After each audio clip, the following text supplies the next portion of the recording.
Du bruit et de la fureur. Tatoués, armés, le sang chaud, des centaines de bikers sont venus de tous les États-Unis, prêts à en découdre. Ils roulent pour un seul homme, Donald Trump.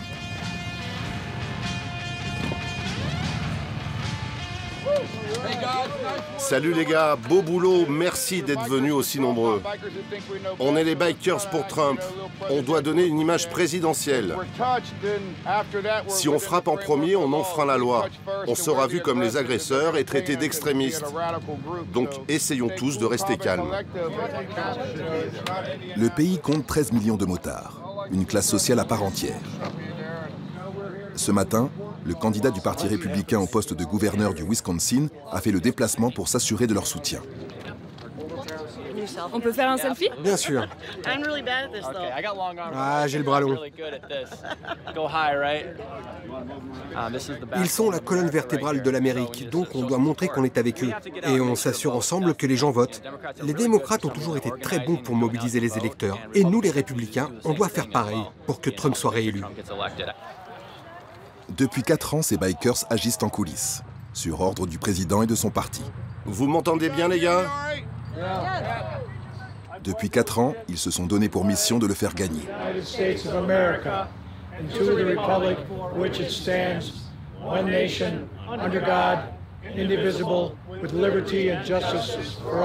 Que Dieu bénisse l'Amérique! Le chef de la meute, c'est lui, Chris Cox. Dans la vie, c'est un artiste, un sculpteur sur bois, qui réalise toutes ses œuvres à la tronçonneuse. Il y a 4 ans, personne ne les avait pris au sérieux, lui et sa bande. Ils sont aujourd'hui les meilleurs alliés de Donald Trump.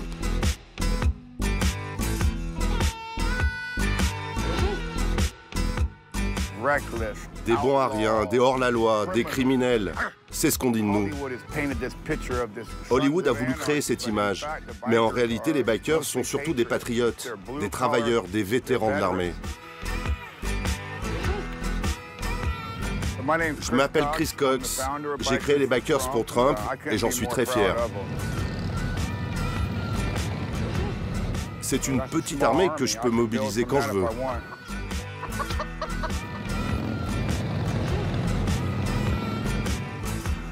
À la veille de la convention démocrate, ils sont venus provoquer le parti et son candidat Joe Biden. Une démonstration de force pour perturber la campagne et ne pas laisser le champ libre à l'opposition.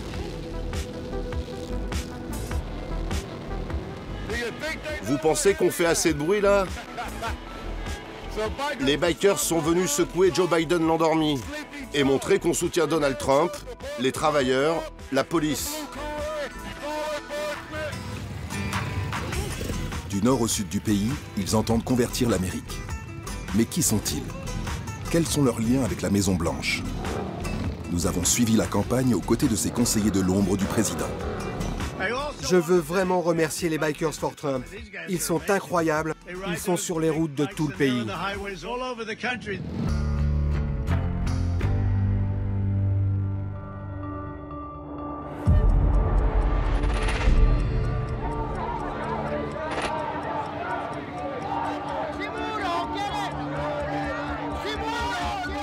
Tout a commencé le 21 juillet 2016. Donald Trump vient d'être officiellement investi par le Parti républicain. La gauche s'enflamme et manifeste. C'est là que Chris Cox sort de l'ombre. J'étais dans un bar de motards en Caroline du Nord. Je tenais dans ma main un paquet d'autocollants Trump. Ça a permis de briser la glace. Et d'un coup d'un seul, il y a eu 9 motards sur 10 qui se sont mis à scander « Donald Trump, Donald Trump ». Et là, j'ai su qu'il se passait quelque chose. Les gens se sont bien moqués de moi quand j'ai commencé. Ils viennent d'Arizona, de New York, du Tennessee et j'en passe. Les Bikers pour Trump sont ici à Cleveland pour faire plus que soutenir le candidat Trump. Leur chef m'a confié qu'ils étaient là pour vous surveiller.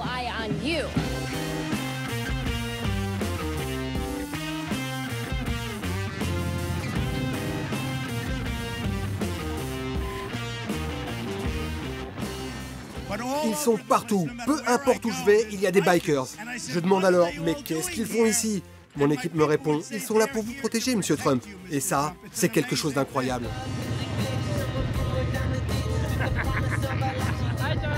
À quoi ça sert? Là d'où je viens, il y a des ours.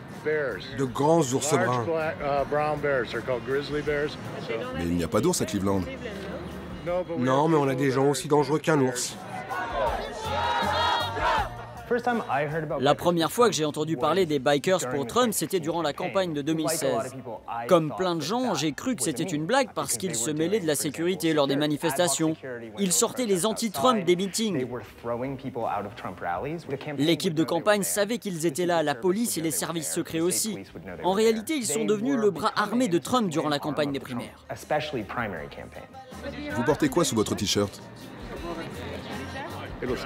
Ça arrête une balle. Si on doit prendre une balle, on le fera. C'est pour ça que je porte un gilet en permanence. On va s'opposer à cette désobéissance civile et à ces assassins de l'ultra-gauche. Chris Cox n'en est pas à son premier coup d'éclat. En 2013, il fait déjà parler de lui, mais dans un tout autre style. Il était l'homme de la situation quand Obama a arrêté de financer l'entretien des monuments nationaux. Il a chargé une tondeuse sur son pick-up et s'est rendu à Washington pour commencer à nettoyer les pelouses autour des monuments de la ville. D'où cela vous vient-il? Qu'est-ce qui vous a poussé à agir? Notre président a dit « Ne vous demandez pas ce que votre pays peut faire pour vous, mais ce que vous pouvez faire pour lui ». À l'époque, c'était dur de savoir si les Bikers pour Trump étaient une organisation sérieuse parce que la plupart des gens considéraient la campagne de Trump elle-même comme une campagne grotesque. Son administration était vue comme une plaisanterie. Mais au final, Trump gouverne et a gagné les élections.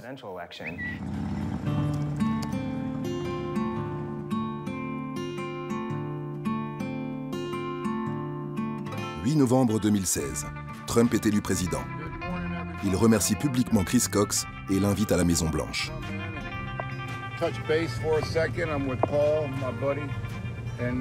Regardez avec mon ami Paul, deux modestes travailleurs en train d'entrer à la Maison-Blanche. On passe la dernière porte de sécurité pour arriver au bâtiment. Et là, on dirait bien que c'est l'entrée de la Maison-Blanche.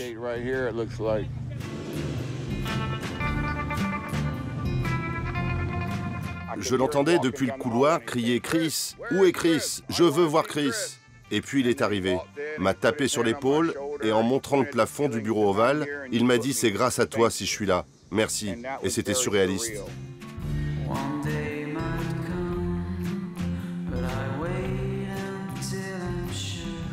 Sur la photo, il sourit et il fait un cœur avec ses mains. Les deux connectent vite et se trouvent des points de convergence. Fondamentalement, ils s'apprécient et se respectent. Et Donald Trump, la minute où il rencontre Chris Cox, il se dit « ce serait bien de l'embarquer dans son cercle de campagne ». Donald Trump a signé mon blouson, juste ici.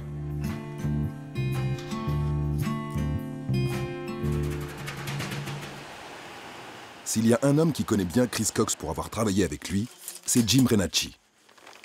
Il dirige le Parti républicain en Ohio.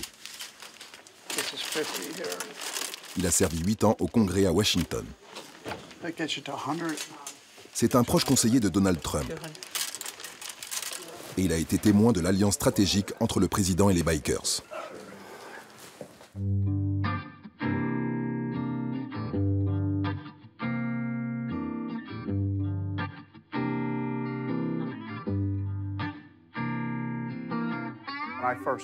La première fois que j'ai vu Chris Cox, c'était à la Maison-Blanche avec le président. Je crois que ça remonte à 2016. Depuis, ils ne se sont pas quittés.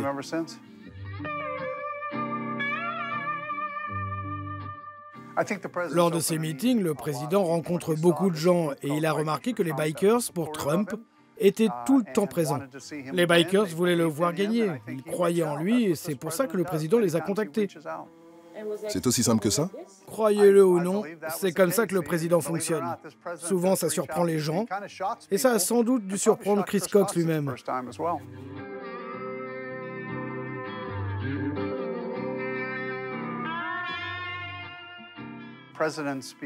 Une fois élus, les présidents se déconnectent de la société américaine, parfois pour des raisons de sécurité. Mais Donald Trump, quand il est entré à la Maison-Blanche, il a gardé son propre téléphone portable et appelé directement les gens. On lui a retiré car il faut un filtre, une séparation, mais c'est assez triste. Et les bikers pour Trump ont été un moyen pour le président de rester connecté aux gens normaux. Aux cols bleus, aux travailleurs syndiqués, à ceux qui aiment la moto autant que l'Amérique. C'est ce qu'il a vu dans ce groupe. Les bikers adoubés par les républicains, ce n'est pas une première. Le pacte date des années 60. Il y a eu un mouvement qui s'est créé contre le port du casque. Quand ce mouvement a pris forme, le Parti républicain a soutenu cette cause et demandé la fin de ce genre de loi restrictive. C'est ainsi qu'au départ, ces deux entités très différentes ont fini par se retrouver. Il y a eu d'autres groupes qui se sont formés, comme les Bikers pour McCain et les Bikers pour Bush. Je vous félicite pour votre patriotisme, pour aimer votre pays comme vous le faites. Vous voulez faire un tour en moto, Monsieur le Président? Je ne crois pas. Reagan aussi avait beaucoup de connexions avec les bikers. Comme vous nous l'avez encore prouvé, l'Amérique occupe une place à part. Nous roulons comme jamais sur la route de la prospérité, nous l'atteindrons sur une Harley.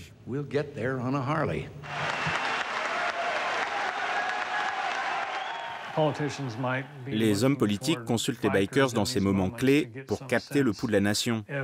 Si leur comportement, leurs programmes, leurs idées font sens chez l'Américain moyen, que les bikers soutiennent ces mesures, ça veut dire que les autres suivront. Mais Trump, lui, a été encore plus loin.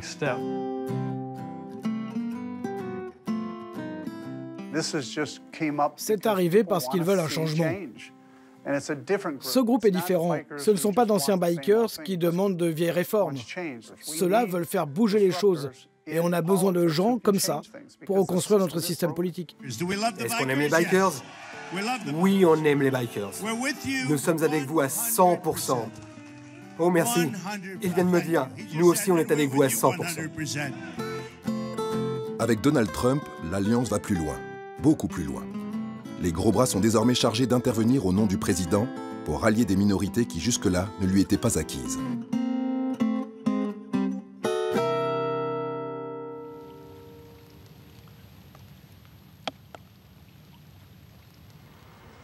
Août 2016. Des pluies torrentielles s'abattent sur la ville de Baton Rouge. Des dizaines de morts, 40 000 habitations sous les eaux. Missionnés par le Parti républicain, les bikers foncent dans ce bastion démocrate.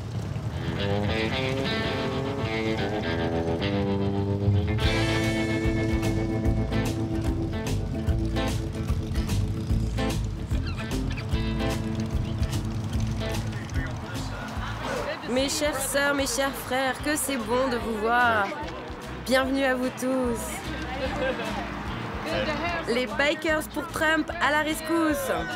Nous sommes très heureux d'être ici et dans votre paroisse. On a plein de vivres à vous confier. On est sûr que c'est entre de bonnes mains. Ils apportent dans cette église des dons et des vivres récoltés à travers tout le pays. On s'est dit que c'était une belle opportunité pour contacter la communauté noire et leur montrer que Donald Trump était à 100% derrière eux. C'est une bonne façon de créer un pont, d'établir de nouveaux liens, et je suis super content de ça. En 2016, la Louisiane bascule dans le camp républicain.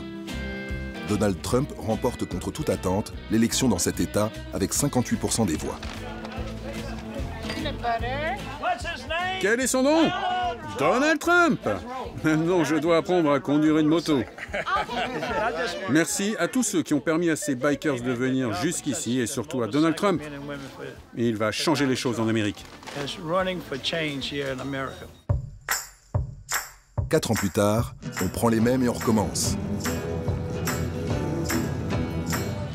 4 ans de plus. Dans un autre État clé.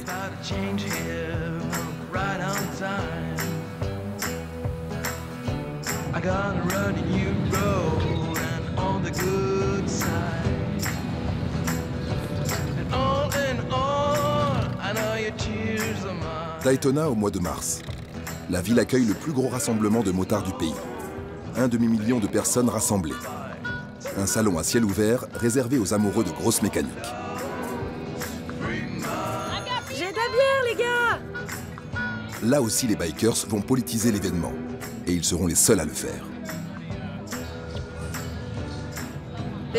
C'est une carte pour promouvoir Trump et notre groupe d'action politique des bikers. On va distribuer cette carte dans la foule et convaincre les gens de rejoindre notre groupe.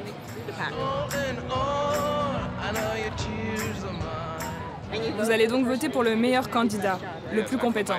Oui, c'est ça. Je vais m'inscrire et voter selon ma conviction. Ravi de vous rencontrer. Oh, vous inquiétez pas, j'annulerai son bulletin s'il ne vote pas pour Trump.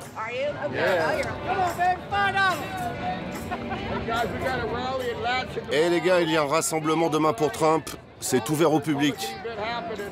Mon objectif principal, c'est d'enregistrer les électeurs.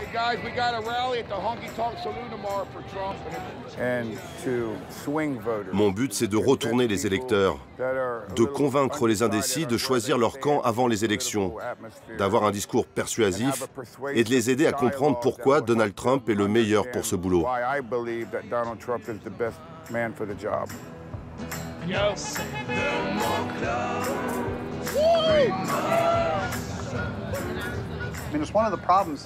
Un des problèmes majeurs aux États-Unis, c'est que seuls 40% des gens qui ont le droit de vote vont voter. 60% s'abstiennent. Et les bikers pour Trump sont très bons pour convaincre votre frère, votre sœur, vos voisins d'aller voter. C'est l'enjeu principal. Salut les gars, on est les bikers pour Trump. On dit merci à tous les vétérans, aux forces de l'ordre, aux militaires. Venez tous vous enregistrer et on sera à vos côtés. Je m'appelle Dale Herndon. Je suis le directeur national des bikers pour Trump. Avant, j'étais directeur d'une prison haute sécurité en Géorgie. Et aujourd'hui, je suis à la retraite.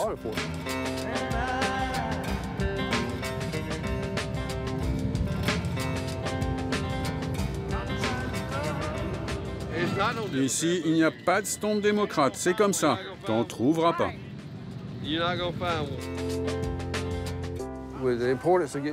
On prend très au sérieux la réélection de Trump. On travaille étroitement avec l'équipe de campagne du président, mais aussi avec le Parti républicain. On fait tout ensemble. On organise des meetings ensemble, on enregistre les électeurs ensemble, tout un tas de choses. Les bikers pour Trump travaillent main dans la main avec le Parti républicain. On joint nos forces avec un seul but, faire réélire Donald Trump. Je viens de rentrer du QG national du Parti républicain où je les ai vus être formés aux techniques de vote, à comment enregistrer des électeurs, à apprendre les règles à respecter sur une campagne. Une fois que les bikers pour Trump ont appris à construire leur mouvement politique, la Maison-Blanche a trouvé un moyen de les rallier et de se connecter directement à eux ainsi qu'à tous les autres groupes qui les suivent. Structurés en comité d'action politique, les bikers participent au financement de la seconde campagne de Trump. Ils lèvent $1,5 million auprès des classes populaires. Surtout, grande nouveauté cette année, ils gèrent eux-mêmes les inscriptions sur les listes électorales.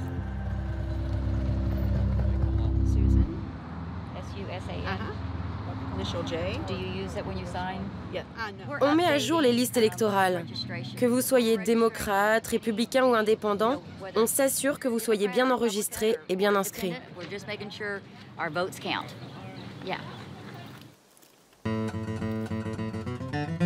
Et parmi les voix qu'ils sont allés chercher, il y a celle qu'on n'entendait pas jusque-là, celle des Amish. Cette communauté religieuse, hostile à la société moderne, a toujours refusé de voter. Ils sont 300 000 aux États-Unis, majoritairement en Ohio.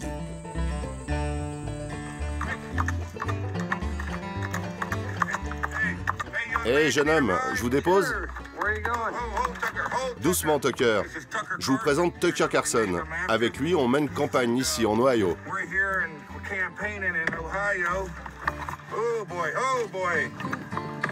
Dès 2017, Chris Cox lance l'opération Séduction avec la collaboration de Jim Renacci. Tout a commencé avec Chris Cox. Il m'a dit, il y a un groupe de 40 000 personnes en Ohio qu'il faut convaincre d'aller voter pour le président et pour moi. quand j'étais en campagne. Il les a rencontrés en premier, puis il me les a présentés. On a pu discuter avec les anciens. Ce sont eux qui décident pour toute la communauté de ce qu'il faut faire. Ils sont anti-avortement, le Parti républicain aussi, contrairement au Parti démocrate. Et ça, pour les Amish, c'est très choquant. On s'est trouvé là un point commun.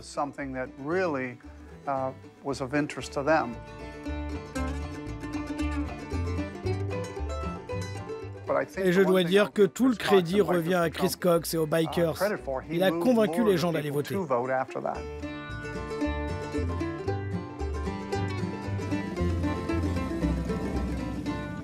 C'est vraiment quelque chose que Chris Cox a entièrement organisé.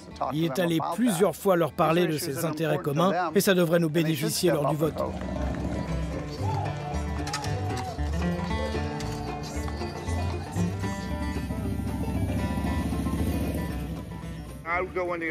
Je me suis rendu au bureau ovale pour discuter avec le président. Je lui ai dit, monsieur, j'ai discuté avec les Amish et pour la première fois de leur histoire, ils vont aller voter. Il m'a dit, mais Chris, comment t'as fait ça? J'ai trouvé ce qu'ils détestaient le plus, l'avortement. Et je leur ai dit que vous alliez faire respecter les grands principes de la Bible. Et là, il m'a dit, mais Chris, c'est brillant. Il m'a dit, fais-les venir ici. Oui, monsieur, à ma prochaine visite, je vous les présente. Grâce à Chris Cox, les Amish vont voter pour la première fois de leur histoire. 300 000 votes officiellement acquis à Donald Trump. Les Bikers vont vite le faire savoir.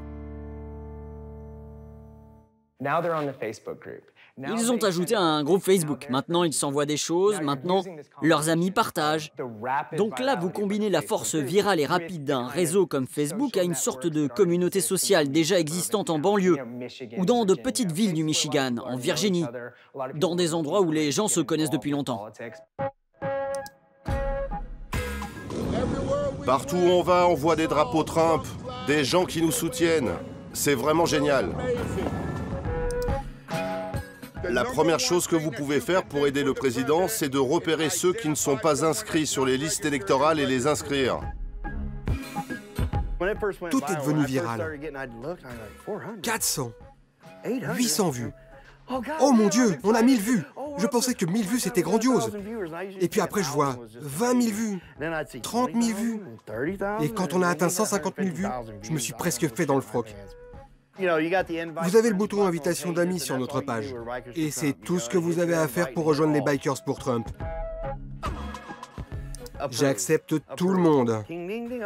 Accepter, accepter, ding ding ding, oh oui bébé, viens ici, et c'est tout ce que j'ai à faire. Même les plus grands médias télé ne sont pas aussi puissants que les réseaux sociaux. Les statistiques disent que 70% des Américains utilisent les réseaux sociaux pour regarder les nouvelles et s'informer. Quand tu réalises ça et que tu peux toucher 70% de la population, tout le monde s'y est mis chez nous. Les supporters de Trump ont envahi Facebook. Des groupes de soutien, il en existe des dizaines.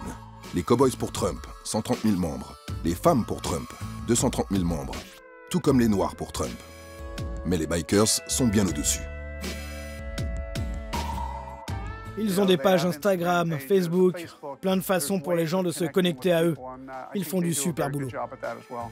La page des Bikers pour Trump en 2020, si je ne me trompe pas, on est à 320 000 adhérents. 373 379 très exactement. Il y a 4 ans, il n'était que quelques dizaines. Aujourd'hui, chaque État possède son propre groupe de Bikers pour Trump. Le plus important du pays est en Ohio, au nord-est des États-Unis, au cœur de la Rust Belt, dans une région industrielle économiquement sinistrée.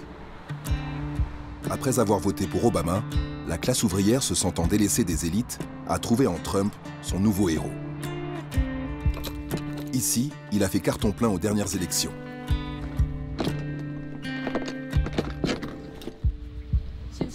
Depuis combien de temps vous faites ce métier? Depuis que j'ai 13 ans. Et j'en ai 49 aujourd'hui. Ça fait longtemps. J'ai travaillé dur toute ma vie. Je ne connais que ça. J'ai eu des enfants très jeunes et il fallait bien les nourrir.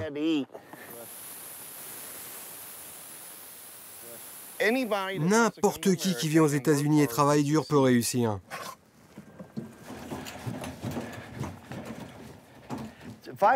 Il y a 5 ans, tu faisais tout pour garder ton boulot, coûte que coûte. Tu fermais ta bouche, tu faisais même le lèche-cul s'il le fallait.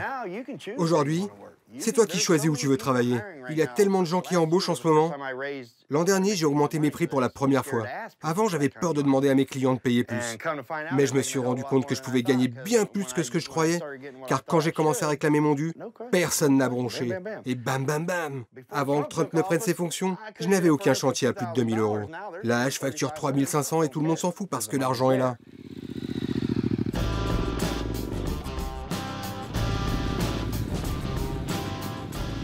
John Whitver, c'est mon nom. J'habite à Mansfield dans l'Ohio depuis que je suis né. Et je dirige les Bikers pour Trump Ohio.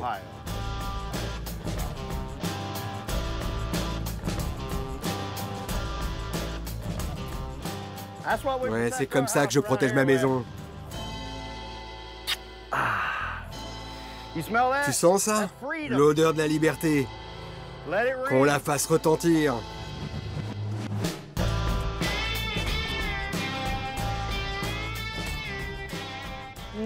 Je ne pense pas avoir la moindre chose en commun avec Donald Trump. Je n'ai jamais été fan de lui. Il botte le cul de tout le monde.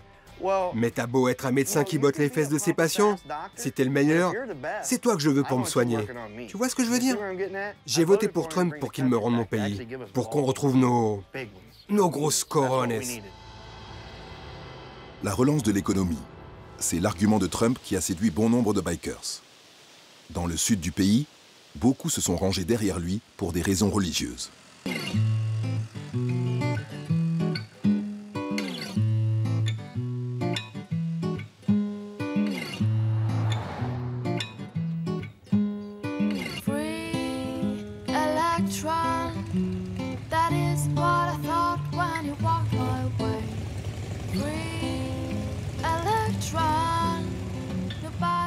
Je m'appelle Denny Timpton et je suis le coordinateur national des Bikers pour Trump. Et je suis Heather Tipton, sa femme. Je suis infirmière. Pour moi, c'est un mode de vie. Prendre la moto, juste toi, le vent, le soleil. C'est la liberté incarnée. C'est l'emblème de l'Amérique.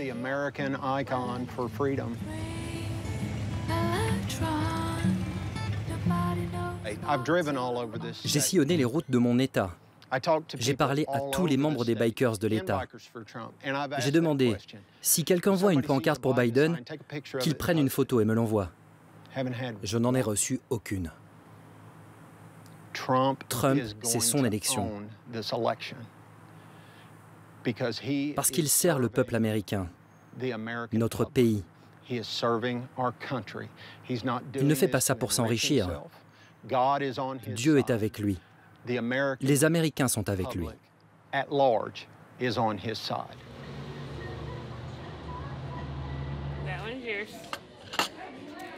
Un plat typique de l'Arkansas.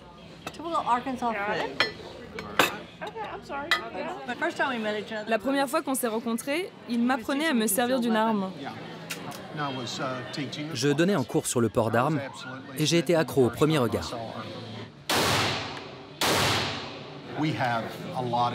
On a beaucoup de choses en commun. On a à peu près tout en commun. De la musique à nos opinions politiques.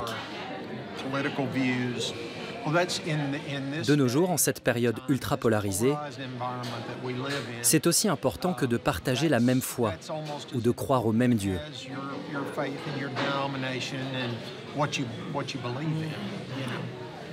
Donc vous ne pourriez pas être avec une femme démocrate? Non. Non, non. Au cœur de la ceinture religieuse des États-Unis, l'Arkansas a voté à 60% pour Donald Trump en 2016. 4 ans plus tard, la majorité d'entre eux est prête à recommencer. Et si ça se passait mal pour leur candidat, ils ne tendraient pas l'autre joue. Je regarde tout le temps Fox News et ils disent qu'en ce moment, tout le monde achète des armes. Oui, parce qu'il faut qu'on soit prêt si les choses tournent mal. Je vais vous dire quelque chose, écoutez-moi bien. Si Biden l'emporte, ça va très mal se passer. Et si Biden perd, ça va aussi très mal se passer. Parce qu'il y a des gens qui n'aiment pas Trump. Ils ne veulent pas que nous restions américains. Mais que Dieu m'en soit témoin, je suis prêt à mourir pour ce pays. Maintenant s'il le faut. Je suis un vétéran, moi. Allez, fin de la promo.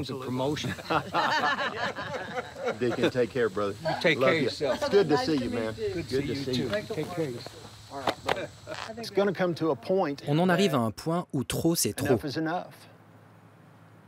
Et que Dieu nous vienne en aide si ça ne se passe pas comme prévu. Amen. La majorité des bikers sont chrétiens.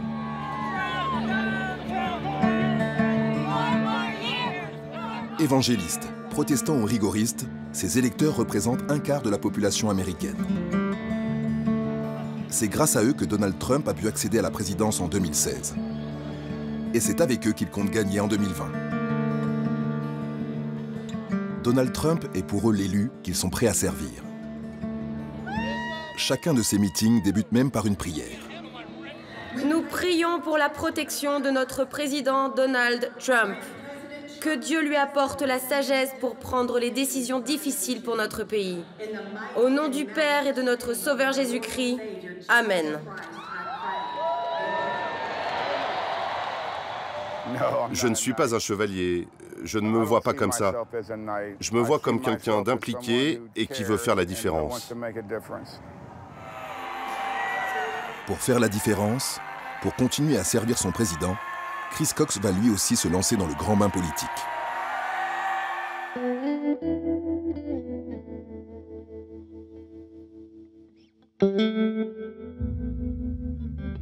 Encouragé, poussé par Donald Trump, le biker vise désormais une place au Congrès.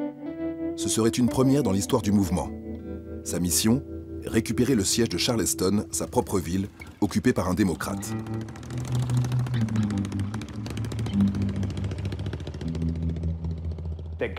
Un gars comme Chris Cox a la porte grande ouverte vers une carrière politique, grâce à ce qu'il fait pour Donald Trump. C'est l'occasion pour beaucoup de gens inconnus jusqu'ici de se faire un nom en politique et d'apprendre vite les rouages. Et certains ont eu de très belles propositions. Chris Cox fait partie de ces gens-là. Je suis Chris Cox et je ne suis pas un candidat conventionnel. Même si nous venons tous de milieux différents, comme le président, je crois qu'il faut offrir une vie meilleure aux oubliés de l'Amérique. On doit sécuriser nos frontières et oui, construire un mur. Le Congrès est en ruine. Nous avons besoin de quelqu'un qui se retrousse les manches, met les mains dans le cambouis et répare les choses de l'intérieur. Si Donald Trump demande à Chris Cox, comme aux autres, de se présenter, c'est parce qu'il a besoin de nouveaux votes et de nouvelles personnes comme lui pour se débarrasser de cette vieille classe politique et de ce marécage. C'est la campagne des primaires. Pour une première, il sait qu'il a peu de chances de gagner. Atteindre la barre des 5% serait une réussite. Une façon de se faire remarquer encore plus. C'est son baptême du feu. Première interview de campagne pour un site d'information locale. Ok Chris, contente de vous voir, vous êtes parfait. Vous pouvez m'entendre et parler avec nous? Oui madame, bonjour, comment allez-vous? Ok, je voudrais que ce soit parfaitement clair. Je veux servir ma région pour que l'économie locale retrouve sa grandeur. Je suis anti-avortement, je suis pro-vétéran, je vais protéger le port d'armes et aider à construire le mur. Je vais lancer des réformes fiscales et faire baisser les taxes. Et pour conclure, je veux que ce soit clair, je suis le seul dans cette primaire républicaine à être ami avec le président. Là, c'est quand j'ai amené Donald Trump à un rassemblement de motards. Ici, vous devez reconnaître le siège de la Maison-Blanche où je suis assis. C'est là où d'habitude s'assoient les leaders de ce monde ou le vice-président. Je suis très fier de mon amitié avec le président. Et je suis là pour servir ma région, pas les corrompus. Merci à tous. Avec tout ça, j'espère les enterrer. Avec son vieux camping-car transformé en bus de campagne, il s'apprête à sillonner la région pendant plusieurs mois.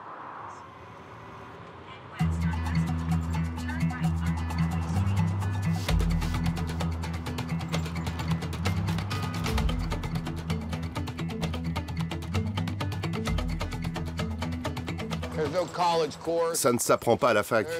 Il n'y a pas d'entraînement pour faire de la politique. C'est que de l'instinct. Comme Donald Trump, Chris Cox cultive sa différence. Un candidat anticonformiste proche du peuple et le pied toujours dans la porte.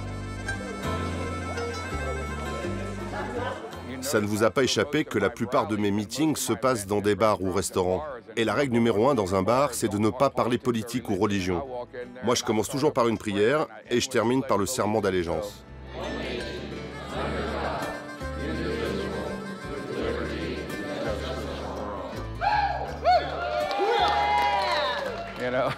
C'est atypique, mais ça marche. Je fais le boulot. Faites du bruit pour Monsieur Chris Cox.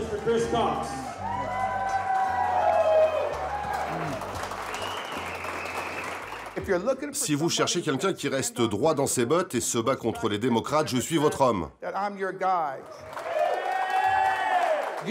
Il faut défendre nos valeurs comme protéger la vie. Nous sommes David contre Goliath. David aura les votes des conservateurs et soutien de Donald Trump. Goliath aura ceux des pro-avortement. Tuons-le. L'élève applique à la lettre la campagne de son maître. Même slogan, même cible. Après les saloons, direction la plus importante chaîne de télévision évangélique de Caroline du Sud. Il troque son cuir pour la cravate. Nous sommes dans les studios télé d'une émission chrétienne évangélique qui a une très forte audience dans la région. Ce sont surtout les dames du coin qui regardent ça tranquillement, posées dans leur canapé. C'est comme si elles allaient à l'église.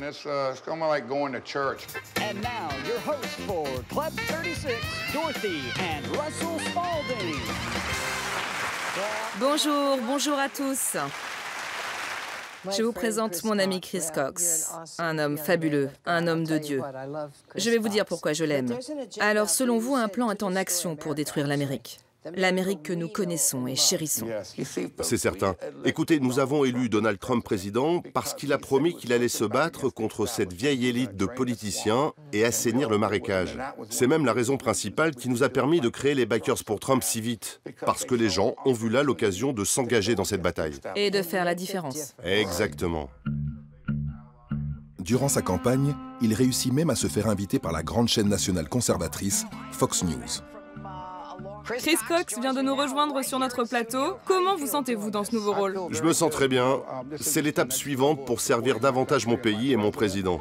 Et il y a combien de membres maintenant chez les Bikers?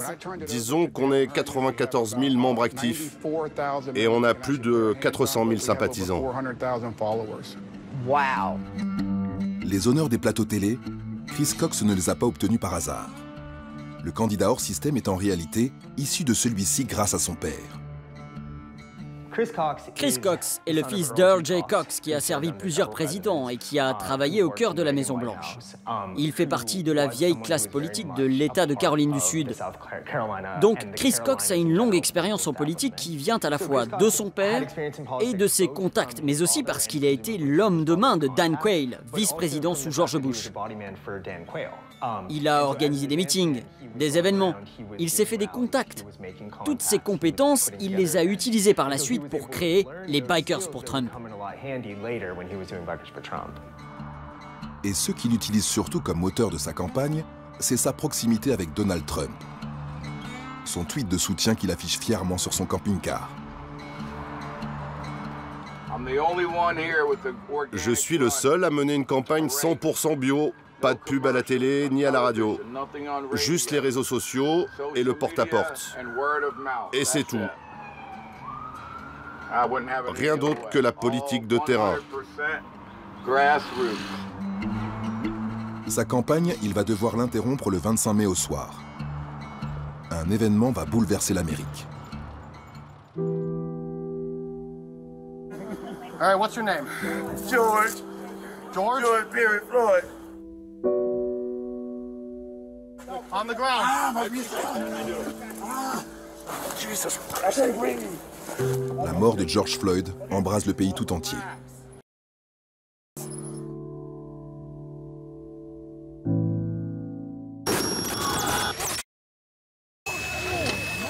Minneapolis on fire. Overnight in Portland, protesters launch mortar-style fireworks at federal agents. Ce qu'il se passe aujourd'hui dans nos rues, nos villes, n'a rien à voir avec l'idée de justice ou de paix. Notre nation est aux mains d'anarchistes professionnels, d'antifascistes. Je suis votre président et je représente la loi et l'ordre.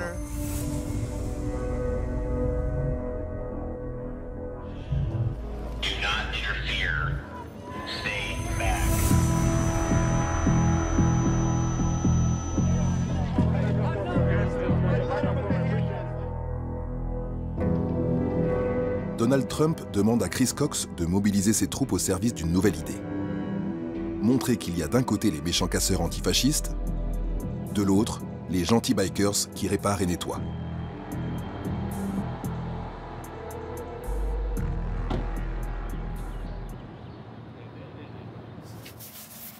Regarde-moi ça, c'est super dur à enlever. Ils ont mis de la peinture indélébile ou quoi? Je pense qu'on va passer ça au Karcher plutôt. C'est ridicule. Vraiment, ça craint. C'est de la pure connerie, ça. Et il faut vraiment faire attention avec ces monuments. Ils sont centenaires, voire plus vieux que ça. Et voilà ce qu'on en fait. C'est vraiment ridicule. La prochaine fois, crois-moi, on sera là, armés s'il le faut, pour faire en sorte que ce genre de merde ne se reproduise pas.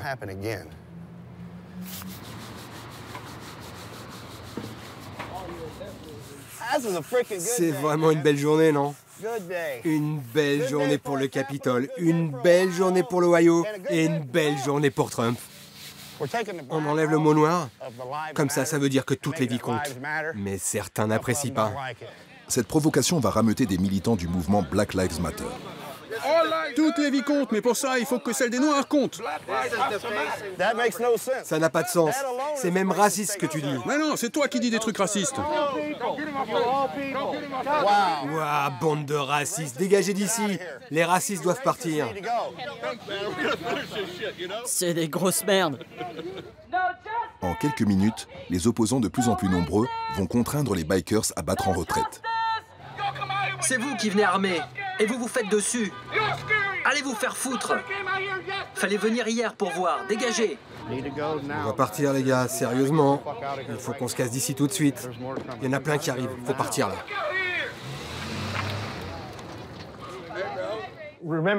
Rappelez-vous que le devoir ultime des bikers, c'est d'aller sur la ligne de front.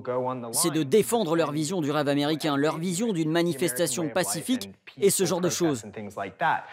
Donc ils perçoivent les antifascistes et les Black Lives Matter comme des gens qui démolissent l'Amérique. Je pense que les bikers pour Trump sont même excités à l'idée d'aller les affronter.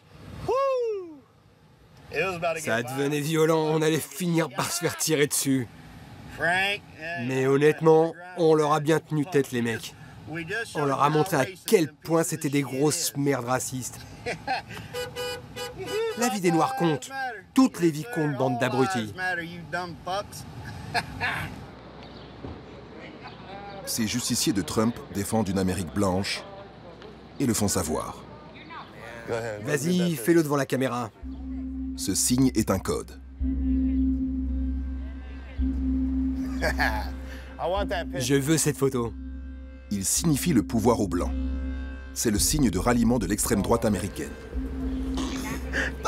Allez, encore une fois, vas-y, fais-le, n'aie pas peur. C'est celui des Proud Boys. Le signe OK, ça rend les gens fous. Ils te prennent la tête parce qu'ils pensent que c'est un geste de suprémaciste blanc. N'importe quoi. C'est un truc que les Proud Boys font et moi j'aime bien juste le faire de temps en temps.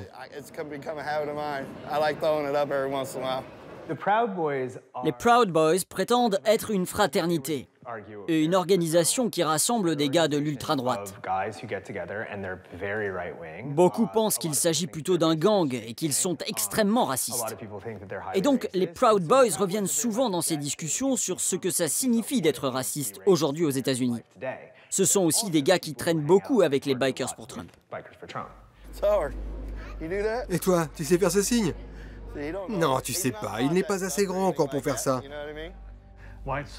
Tous ces codes suprémacistes ont toujours été repris par la culture biker. Est-ce que les bikers pour Trump sont racistes? Je ne pense pas qu'il soit anti-raciste. Quand je vois les Bikers pour Trump et les Proud Boys ensemble, ce que je vois, c'est deux organisations différentes, mais qui ont toujours flirté avec l'ultra-droite à cause de certains de leurs membres. Proud Boys, Bikers, suprémacistes. C'est toute une nébuleuse radicale qui est au cœur de la campagne 2020.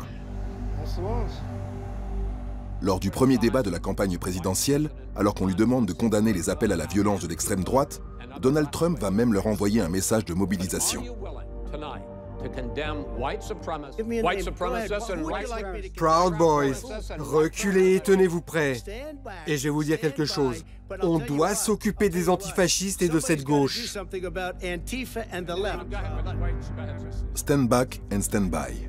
Reculez et tenez-vous prêts. Les Proud Boys vont même faire de cette phrase leur nouveau slogan de ralliement. Et marchent plus que jamais main dans la main avec les Bikers.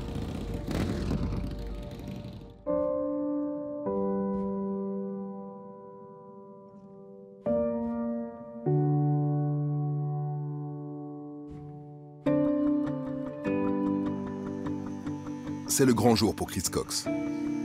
Les militants républicains vont élire leur candidat.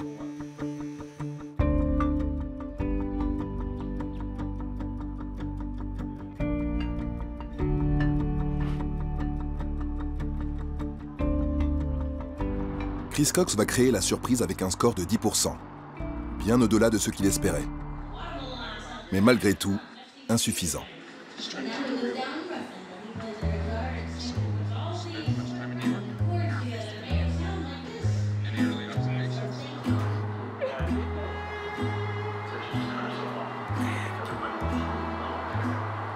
C'est injuste. C'est injuste, c'est vrai. Mais ce qui ne te tue pas te rend plus fort. Je sais. Pourvu que Trump gagne et qu'on fête ça à la Maison-Blanche. Eh les amis, ne pleurez pas. Dites-moi que vous avez chaud et que c'est de la sueur, pas des larmes que je vois. Sur les 8 candidats au départ, Chris Cox finira 3e. Impensable il y a encore quelques mois.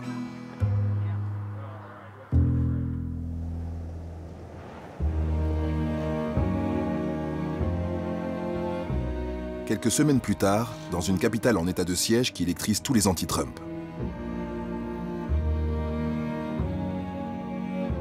Je suis un escroc, je suis une arnaque, je suis une prière de mensonges, de piques et de calomnies. Chris Cox, bien remis de sa défaite, est invité à la Maison-Blanche. Cette défaite ne m'a pas blessé, au contraire. Elle m'a permis de prendre de l'importance aux yeux de ma communauté, du président et auprès des Bikers.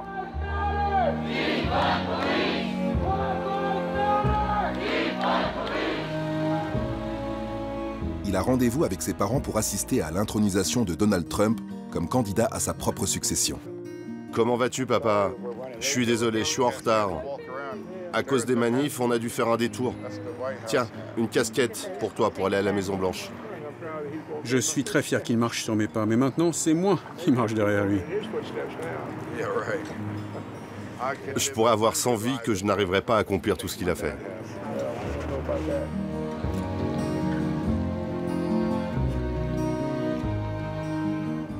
Le président m'a téléphoné le lendemain de ma défaite et il m'a dit « Chris, c'est la première fois que j'appelle un perdant, mais je veux que tu saches que je pense à toi. Je veux que tu viennes me voir et qu'on discute de ton avenir. Ne soyez pas surpris si vous me revoyez traîner dans le coin. » Quelle que soit l'issue des élections, Chris Cox a prévu de conserver son groupe de Bikers. Dans 2 ans, il se représentera au Congrès. Sauf si Donald Trump ne lui propose pas mieux d'ici là. J'accepte officiellement cette investiture au poste de président des États-Unis d'Amérique.